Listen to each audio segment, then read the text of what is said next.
everyone to a brand new podcast. You started with an insurance company, you moved into consulting, and then you moved into broking, and then you're back into an insurance company. Let's go chronologically. Yeah. Also a little bit work hard, play hard, if we're being honest. If you're in consulting, you don't know the depth.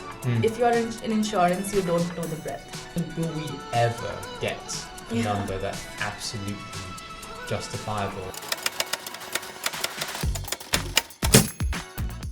Welcome everyone to a brand new podcast. Today we have a very special guest, David Baker. So David Baker is an actuary. He started his career at Zurich Insurance, post which we worked at Willis Towers Watson together. After Willis Towers Watson, he moved on to work at MS Amlin Insurance.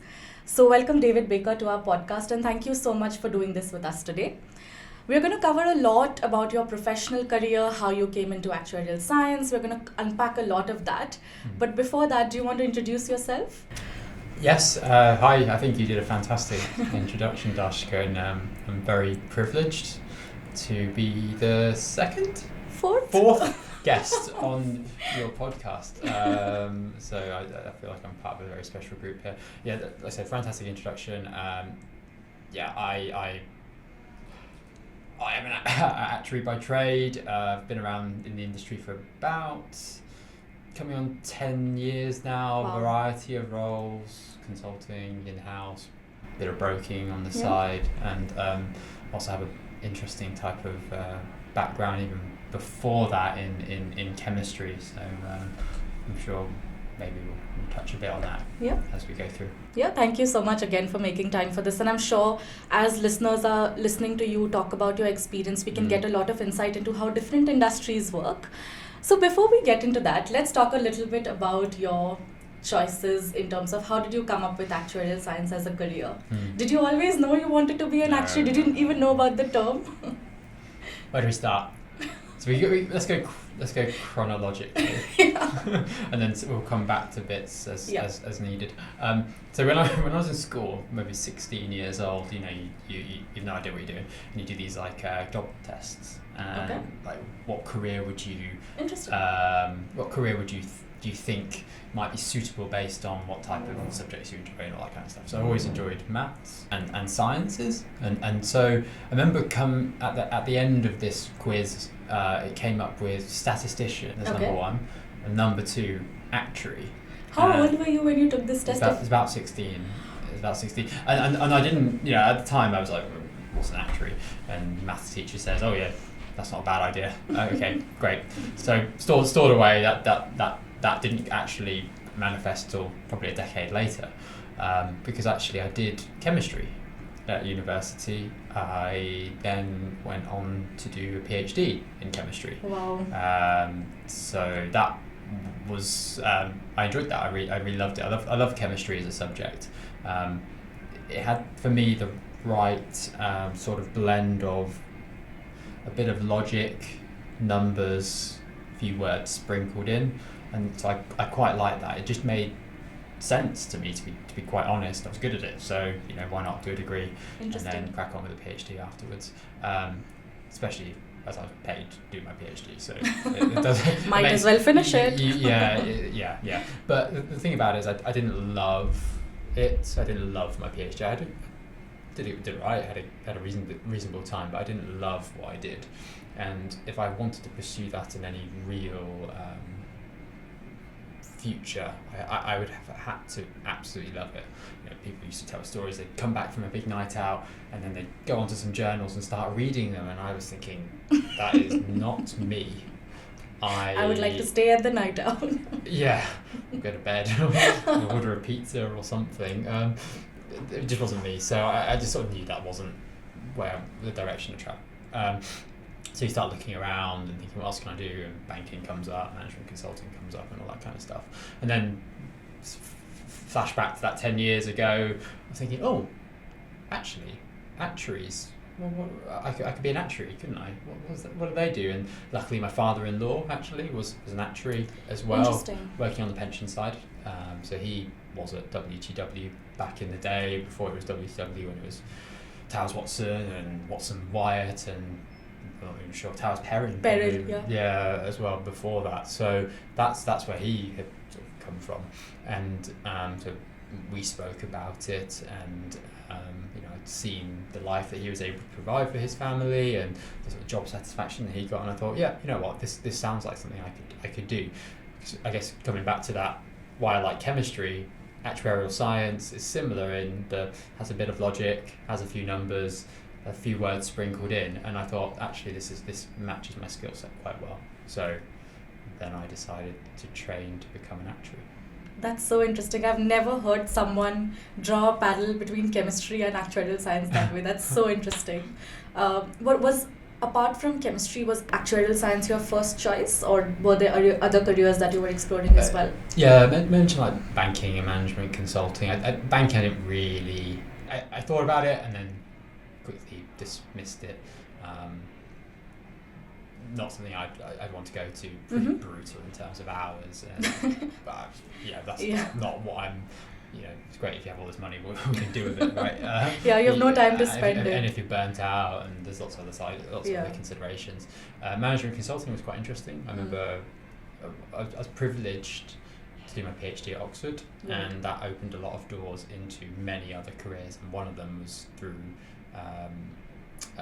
one of the sort of big management consulting firms took us away for a weekend in Austria to do a bit of an insight, and I thought, fantastic, I'll definitely sign up. This is the life I want. Yeah, a great time, up till 3 a.m. and partying and then working long days, and I thought, wow, I could get into this, but didn't work out. I suppose it comes back to that bit around having some numbers to back up what I'm saying.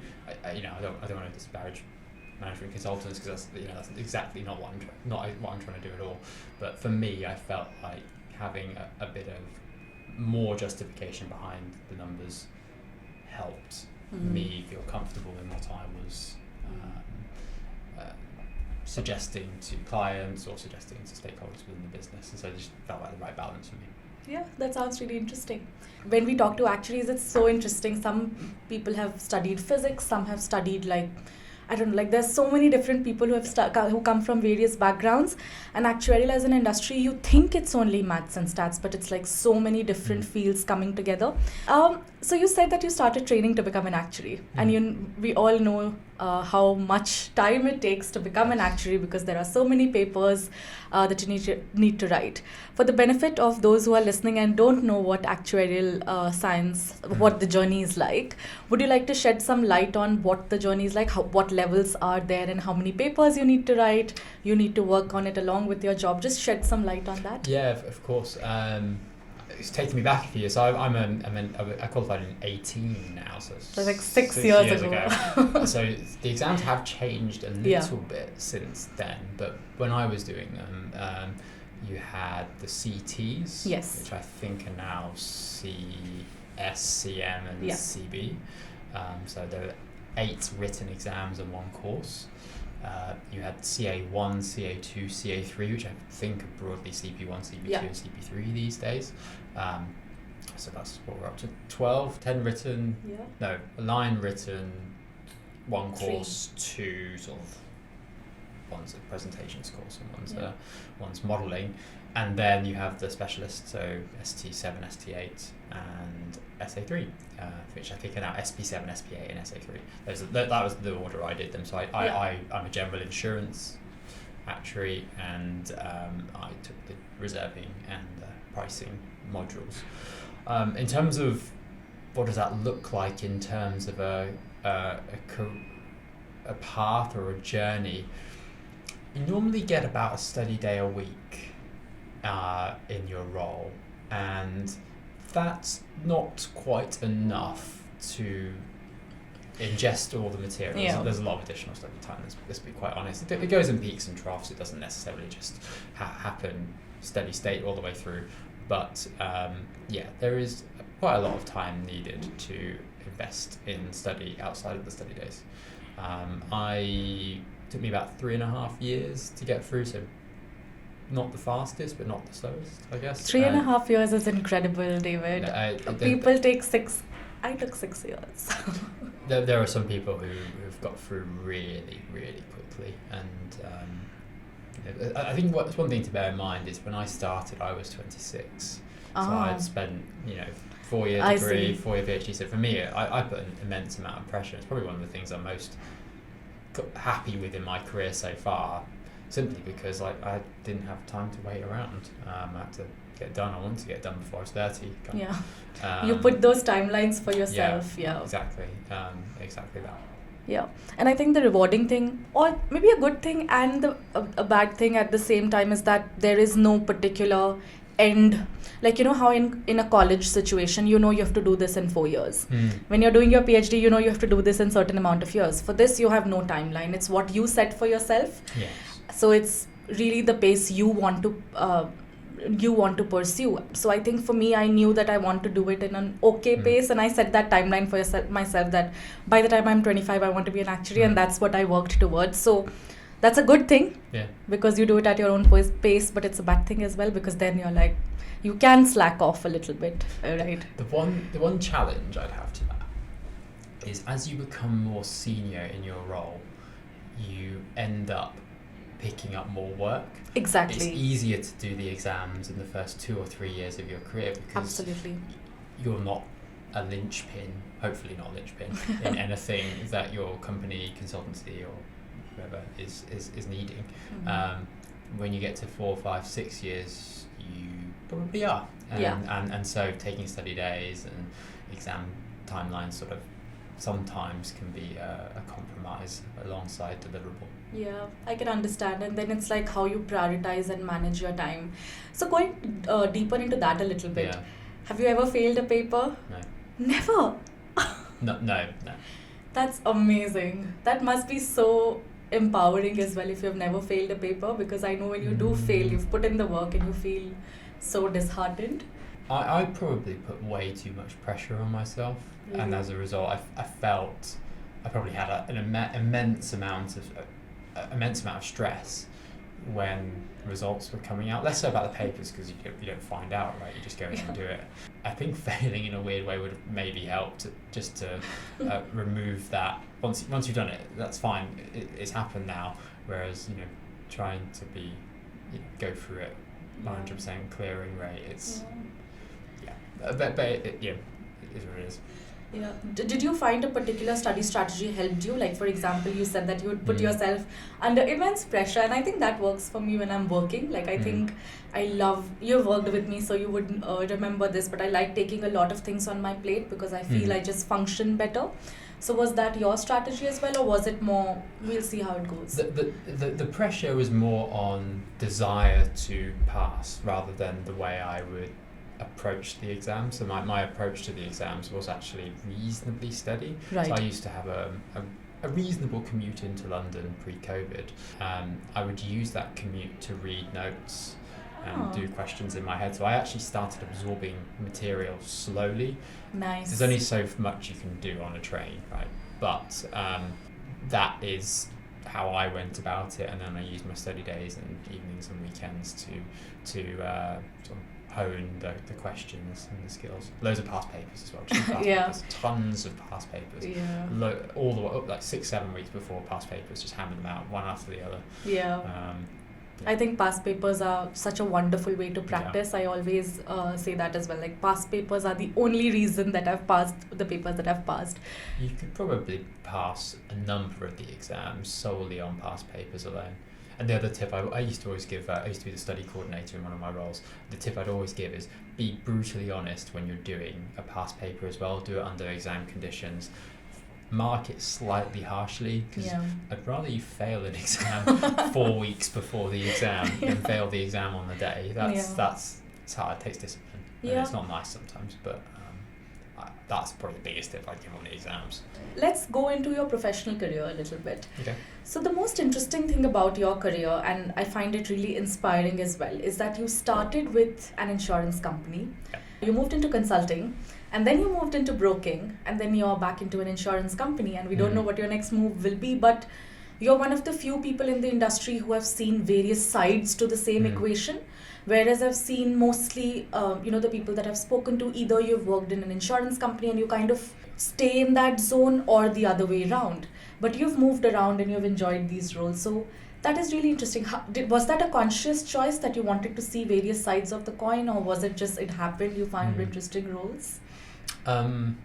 I wouldn't say there was some sort of master plan from the off. In 2014, when I started my career, I hadn't mapped it out, but I probably did chart some of those moves within the prior role, if that makes sense. So whilst I was at an insurance company, I was thinking, actually, you know what, I really want to get into consulting, and so I went and found a consulting role.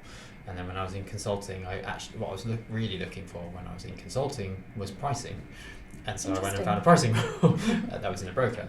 And then once I had been in a broker, which was really doing consulting work, I thought, I kind of need a bit more detail, a bit more depth. And so I went back into an in-house role. So I wouldn't say there was a master plan, but certainly I did think about this consciously and want to try and get a broad experience base, because I think that's going to be super valuable. Like, I'm not sure where I'm going to go in the future, what the plans are for my career. I don't know.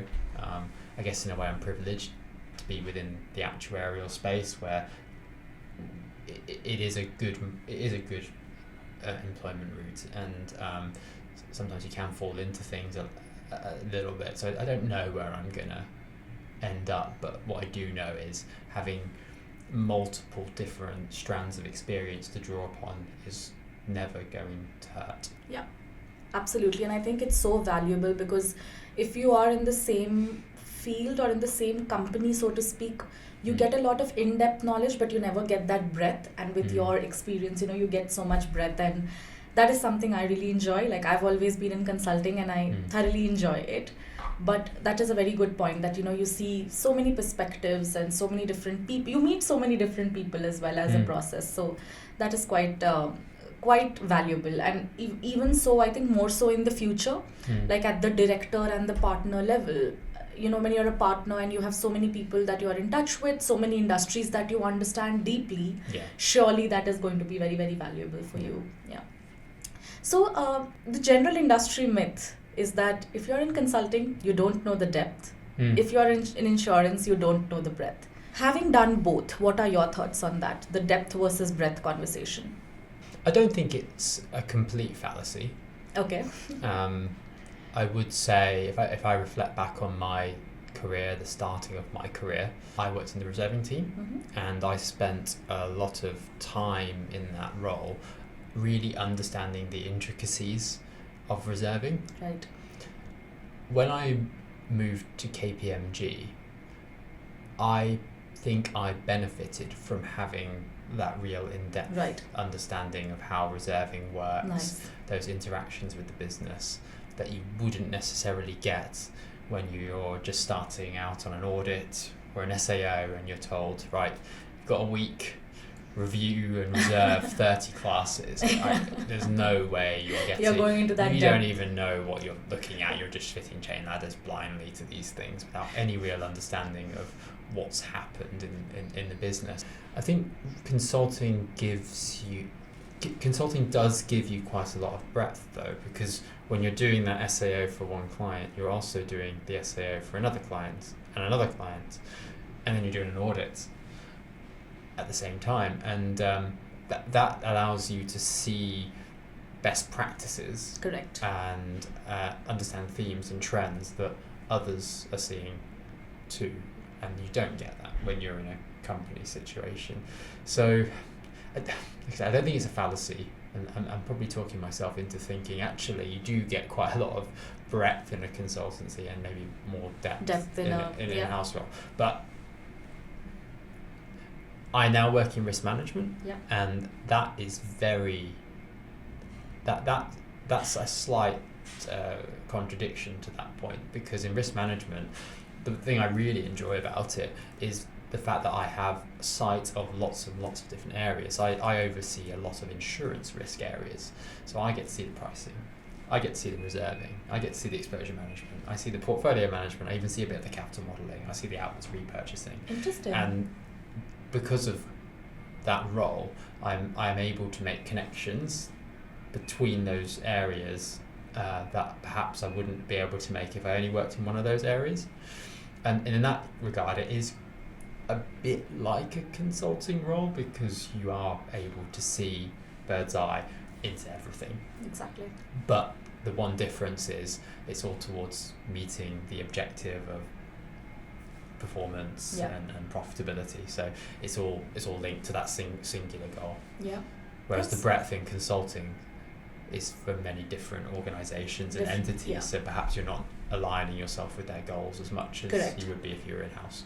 Correct. That brings me to a very interesting question, actually. And sorry if my questions are more towards industry versus consulting, because that is something very unique to you, and I want to explore that more. Do you think when you're working in an insurance company, you have more sense of ownership in some way? I mean, I have felt a sense of ownership in a different kind of way, right? Like my team needs to perform a certain way. I need to do this for my team. So my ownership or my sense of commitment comes more from I'm a part of this team and I want to do well. Your ownership might be more derived from, like you said, I want this line item in the company to be good. So is the sense of ownership more real in an insurance company? I get where you're coming from. I think that's probably right. If I reflect back on my time in consulting, you care about your projects, you care about your clients, you want to do the best job possible. Exactly. But the thing I most enjoyed about that role was the people I worked with, the camaraderie. It was a little bit work hard, play hard, if we're being honest, and that was fun. I enjoyed it, and because I liked who I worked with, outside of a project and on a project, I think you wanted to perform as well as you could, and you definitely didn't want to ever let the side down. In-house, great people to work with as well. That's not unique to consulting, but I think the purpose I have is different. I think there is a purpose to meeting an objective within a business, like meeting your planned loss ratio. Correct. And because you have that purpose and vision, everything you do can link into that. And I think that's a much more obvious connection. Whereas in consulting worlds, what's the purpose and vision? It's to do a good job, but ultimately you're running a human resources type P&L, aren't you? It's my hours times by my rate is what I'm going to achieve. If I'm trying to meet plan, it's how many billable hours I do, which is directly linked to my performance, but the connection is a little bit more severed than it is in an in-house role. Yeah, that is very interesting. Yeah, I think that's fair. Yeah, that's a good way of putting it as well. Yeah, I don't know if I've answered the question. But No, you have actually, and it's not very black and white, right? It is more grey because it is a combination of various things. What you said earlier was also very interesting. While you were talking about your choices on Actuarial, you mentioned that the numbers that we use have a justification that sit behind it, right? And that is a very interesting point that you mentioned, because as actuaries, not all models are right, but some models are useful. What we try to do has a justification, has a methodology of coming to where we do, like for pricing, reserving, beat, capital.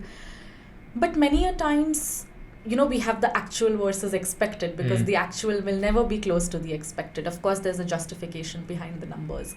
But do you at any time feel that, we are making a calculated guess, even though we are using a model? More so when we are doing these quick type projects where it's a 2-week project, 3-week project, you possibly can't get into that much detail as you wished you would have. So what do you want to say about that part? Like, do you think the numbers are still absolutely justifiable, or is it something that we are working towards? It's a good point. And will we ever get a number that's absolutely justifiable? I think even if we're talking, I'll probably distinguish between the mean and the 1 in 200 or something like that in the tail. At the mean, you tend to have a bit more confidence in the absolute position, but even then, we regularly work through actual versus expected type analysis and constantly refine that model, the actuarial control cycle. I don't want to plug it, but that's what it is at the end of the day. So I feel more absolutely comfortable at the mean, and I use my AV to adjust it. At the 1 in 200, I mean, look, is a capital model at the 1 in 200 absolutely correct? It's hard to argue. It's hard to envisage a 1 in 200. I'm probably going to live, hopefully, fingers crossed, touch wood, live to somewhere in the 80s. Yeah. So that's like 2.5 times my lifespan, 5 times my working career. It's an extraordinarily difficult to think about that. Probably the best I could do is 1 in 10, maybe 1 in 20, if I'm being realistic. So I think in those circumstances, the importance is making sure you understand it and then use that model and tweak that model to make business decisions. So I guess what I mean by that is you can use the model to assess the impact of change on that position. And as long as the model is broadly correct, even though it's not absolutely correct, then that gives you an indication for decision making. Yeah. Would I believe the number is actually 1,000? No. Yeah. I'd be more interested in how it changes as a result of a decision I make within a business. So delta of 10 or 20. Exactly. And I think the decision point is very important because, like I said, even if you're looking at the same numbers, no two actuaries will come up with the same. Like, even if you're working together, same timeline, it is highly unlikely that we come up with the same number. And it is that judgment, that decision making that we put into. I guess maybe that's why we are hoping we don't get replaced by artificial intelligence very, very soon. Yes. No comment. Yeah. Moving on a little bit about how you manage your professional life. So, there are a lot of young people listening to this, just entered the corporate world, and it's usually very intimidating when you start because you see really senior people, junior people. You have a very huge drive to prove yourself. You want to perform well. You want to, learn a lot very well. And like you said, it has aligned with your larger ambition of this is what I want to do. So you moved accordingly and you've been promoted as well. So what do you think is the key to being good at work? From a very overall perspective, that what are the keys to, when you're entering the corporate world, keep XYZ things in mind if you want to grow up the ladder, because sometimes it's not as easy as, work hard and you'll get there. I mean, that is the fundamental, but that's not always the case. So any thoughts that you have on that? Also work smart, Yeah. I would say, as well as work hard. I mean, taking a step back, I think if I'm thinking of some of the skills or attributes, I think curiosity is probably the biggest one, and linked to that is asking lots of questions. I do remember my first boss saying, "You ask a lot of questions," in a good way. Yeah. And he said, I've started asking my boss lots of questions. Like, he's just going to a meeting, and I say, "Oh, what's that meeting about?" Not because I'm being nosy, if I'm being honest, but just because I want to know what's going on. I want to connect things together. And I think having that curiosity, asking questions, being interested in what others around you are doing, as well as what you're doing, will help you contextualize the importance of your own work and accelerate your career, because no CEO of a company has just worked in one area, focusing on one spreadsheet or one Excel file or one PowerPoint all the way through their career. That's not how it works. You have to be well-rounded, and you have to see the bigger picture. Yeah. And you can see the bigger picture even at a junior level by asking questions and being attentive to what's going on around you. I guess there's a debate at the moment on the nature of hybrid working. And I absolutely love hybrid working, by the way. There's such great values in having the ability to sometimes be at home and get your head down and crack on with a report. Or if you have tons of meetings and they're all on Zoom or Teams anyway, you might as well be at home for them. But there's also a value in osmosis, the effect of just overhearing everything going on around you. And I think that certainly is something I had at the start of my career, just being in the office and hearing how your colleagues behave on a call, how they introduce themselves, and you think, okay, let me try and introduce myself in practice so that the first time I do it doesn't sound too odd. Those skills I think are underrated. Absolutely. Those attributes are underrated. So I'd say the biggest one is curiosity. The other thing I'd say is tried to go up a bit faster than I perhaps should have. don't regret it, but I would very much caution is the wrong word. I would suggest that people try and make sure their base is very broad first. I think I went from reserving in an insurance company and then I went to a consultancy. There may have been an argument that I should have jumped into a pricing role at that stage, just to get that full breadth and then gone up. So don't feel the need to jump up to more senior levels and grades. Try to get that base nice and broad and think about, from an actuarial career perspective, like, what do you need to know in terms of disciplines? Yeah. What companies and environments do you need to understand? Yeah. And I think thinking about those things will get you into a good place. Yeah. I think that's a very, very good, well thought piece of advice, because I think as young people we think, whatever company gives us the best job, we'll take it. Yeah. But it's more like what you want to do, what your career should look like, and it should come from you rather than just the opportunities that sit in front of you. I know it's harder to do in practice, but that's something, if you make a conscious effort towards it, that you can shape your career that way. And we're talking about it here in a short time frame, and I'm giving you the high level summaries. There's many times where it's not gone the way I want it to go. Yeah. There's been ups and downs. So this is just a summary that I'm highlighting all the sort of good things about what's happened, not all the pitfalls as well. So real life won't be that, and that's cool. That's okay. Yeah. I actually want to explore that a little bit more. Sure. So has there been a phase in your career where you felt, and many people feel that way after spending a few years, that, oh, you know what, I really don't know what my next step is, or I'm really not feeling that I'm getting the opportunity that I want in my current job, or I'm feeling just dissatisfied. It could be, that demotivation could come from anything. It could come from your papers, it could come from you not getting a promotion, it could be various factors. But have you ever felt that phase of, okay, I'm not enjoying this, I don't know what I'm going to do with my career, and that's okay. But have you had a phase like that where you didn't know, or you felt demotivated, or things didn't go your way and you felt disheartened? I wouldn't necessarily say that I connected them. I don't feel good in this. I'm not in a good place I'm not sure what I'm going to do in my career, but I definitely do have, I'm not in a good place. I think, and I wonder if many of the people in the country, in the world, also felt similarly around COVID. If I'm being brutally honest, I'd never really suffered from any sort of mental health type issues, but certainly during COVID, it's probably the first time I've sort of felt a bit isolated. And earlier I mentioned that work hard, play hard.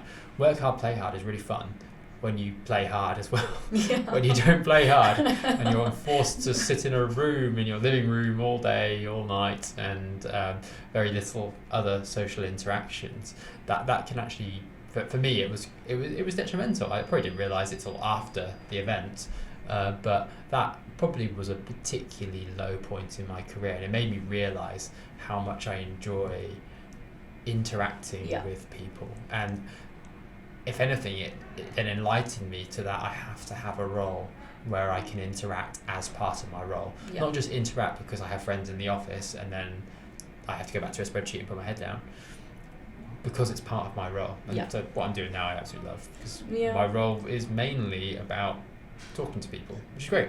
Which is interesting, right? And I think that's so important. I think, like you said, I love that we can work from home now and we have the flexibility, but I love going to the office. It's like, I don't want to say, I'm way, productivity-wise it's similar, but I think I enjoy it more when I'm in the office. Like, I feel like I want to do more when I'm in the office for some reason.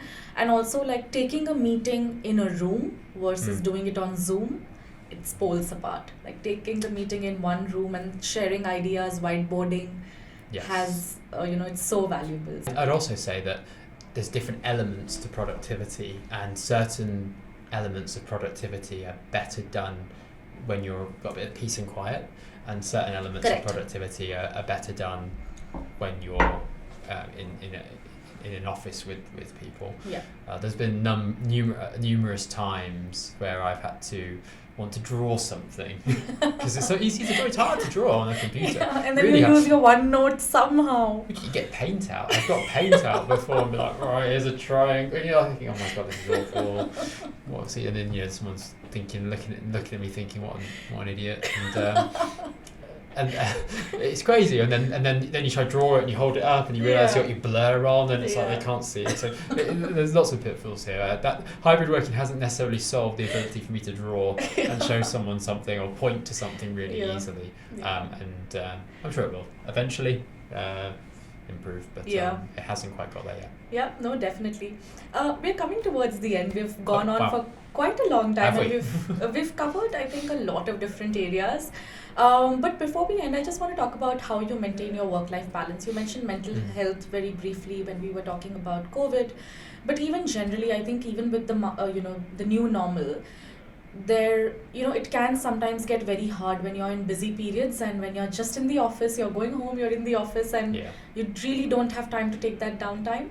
And with family commitments, sometimes it just gets to your head. And I think how I have observed in my life, how I'm feeling mentally and how I'm performing at work is very correlated. Correct? Yeah. So how do you try to balance that in your career? Yeah. I enjoy playing sports.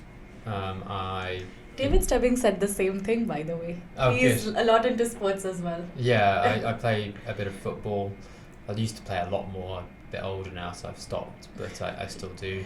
Nice. Go to the gym and just do not, even if it's late, make sure you have time to eat your dinner, decompress, and do not look at your emails or Teams or anything like that. It's just not good. Yeah, I know. I used to do that. Yeah. I used to read emails, and it used to make me anxious, because I used to wake up thinking, oh my God, I have so much to solve, rather than just waking up and then opening your laptop. I used to sleep, and I used to physically feel anxious if there's anything which even remotely says, oh, can we change this? I would assume it to mean, oh, I've done it all wrong, and oh, I've messed it up. And when you're anxious, you think the worst possible thing. You'll never think of it in a good way. So this is golden advice. And you touched on something there around, it's a slightly parallel point. It's probably another bit of, I don't know if it's advice or just awareness that you should have. The tone in which you send messages can sometimes have a certain impact upon a person. Yeah. And I guess it's just being mindful of that. Like, do you need to send that email at 9 p.m. or can it wait till 8:30 or 9 in the morning? Yeah. I completely agree. And some of my managers now, and even in my previous job, I've been very lucky that my managers understand that. You know how your manager says, oh, can we talk? And you say, oh my God, what have I done wrong? About what? And now, I've noticed that some of the managers are so mindful. They'll say, it's a good thing, don't worry. And it's like, oh, you thought that's of bad that. Too, though, because then when they don't say it's a good thing, you think it's a bad thing. You should just... No, it's just like mindfulness, like you said, exactly, right? Like not sending any messages or emails which you think can be perceived in any way other than what it is meant to be. Yeah. That's what it is. And like you said about exercise as well, like it also you need to kind of link it with what you like. Like you said, you like sports. I love dancing, right? So I do that every day. I mean, not every day of the week, but like at least 3 times or 4 times a week. And I'm like, I cannot cancel this because I really love it. If I didn't love it and I was pushing myself to do it, I would have 100% cancelled. But like, you need to get that downtime as well. And it can be a hobby. Yeah. I also play PlayStation, so there we go. I'm sure so many listeners will benefit so much from the time you've given to us. So thank you so much for coming here and making time for this. Please stay tuned and we'll be right back. Thank you. Thank you.